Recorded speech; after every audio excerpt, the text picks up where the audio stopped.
Hello everyone, I'm Ziaul Munim. I'm a professor of shipping and logistics in Norway. And now that we have developed an understanding of what is economics and what is maritime economics, now we are going to look into some data about the demand side of the shipping sector and the supply side of the shipping sector. So first we start with the demand side. So when we talk about demand, the main demand from the higher level macroeconomic level, we can think about is the global trade volume. So here you can see the numbers of global trade volume in billion tons, interregional and extra-regional. So the yellow and the blue ones. Okay.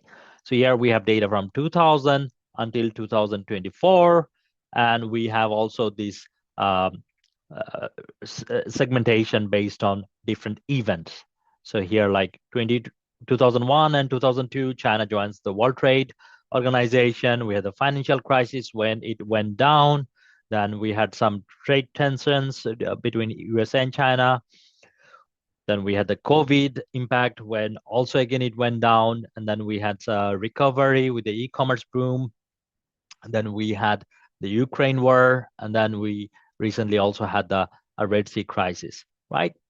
But in general, if you think about it, it went up significantly over the last 2 decades or 2.5 decades, right? Now, the value in 2024 is about 12.72 billion tons. Okay, so it's actually it went up almost doubled over the last 2.5 decades, right? It went down sometimes, but it caught up back again. And here you see the trade growth in annual percentage change. So here we have the data from 2000 to 2024 again. So here we have in terms of tons and also ton miles. Okay, most of the times they're moving together in rate of change, but there are sometimes there is a big gap, like in the recent year in 2023, 2024. That's because of the Red Sea crisis. The vessels could not go through the Suez Canal. They had to take the Cape of Good Hope route, and because of that, the route became longer, right? So normally the ton miles is you multiply the total tons you carried with the total miles you transported. So then the ton miles becomes much bigger than the tons carried in general. So the percentage, there is a deviation in the percentage, right? There was some deviation here as well, some deviation here as well. So normally when there is a disruption, there is some rerouting and so on, you will see there is a gap with the ton miles and tons rate of increase. Okay. Here we have the data based on different cargo types. So world seaborne trade by types of cargo in million tons. So this one here, this one here, this is the loaded and unloaded. So loaded means import. No, loaded means export. Unloaded is import, and loaded is export. So you are loading the cargo in the port, sending them. Okay. So yeah, so loaded is export, unloaded is import, right? And normally they will be the same because in the whole world, the amount of cargo you load from one port is unloaded in another port, right? So the amount is likely to be the same all the time. Here you see this is like this number is again close to about 12 billion, right? So depending on the sources and so on and the years, this is 2023. So it's a little bit less than 2024. In 2024, it's 12.72 billion. Here we have up to 2023, which was a little bit less than 12. Okay. But in general, what I would like you to have in your mind is that if someone asks you what is the total world trade volume, you say something around 12 billion. You don't have to remember the exact number. You just have to remember it's about, approximate intuitive number, right? And here you can see it went up significantly since the 1970s, right? It was like 2.3 or something billion.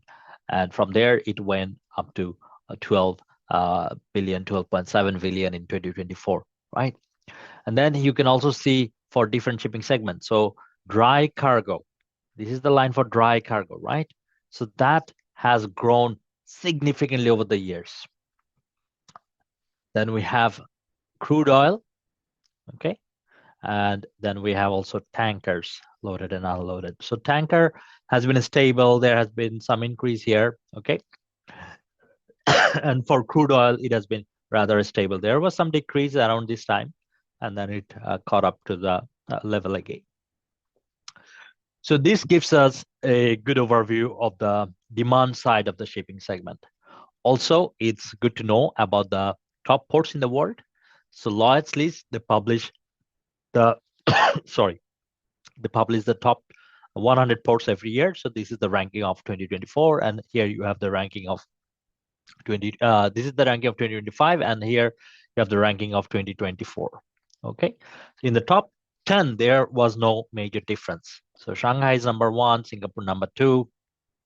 There were some minor differences, like for example, Port Klang being number 10. So green means it came up. So it from 11 it came to 10, and for Hong Kong, so it went down from number 10 in 2024 to number 12, right? How many containers were handled in the number 1 port in Shanghai? 52 million in 2024. It rose from 49 million in 2023, so it increased by 5%. And for Hong Kong, the throughput was about 13.6 million, so it went down by 5% actually. So I am just presenting number 1 and number 12. Okay, there are lots of studies about port throughput forecasting. I also have done some studies about port throughput forecasting because we want to predict how the growth of the container port or other types of port is going to happen in the next upcoming years, and then you make capacity expansion decisions and other kinds of operational decisions based on the throughput growth prediction. So here we got some very quick overview of the demand side, and then we will also learn about the supply side in the next video.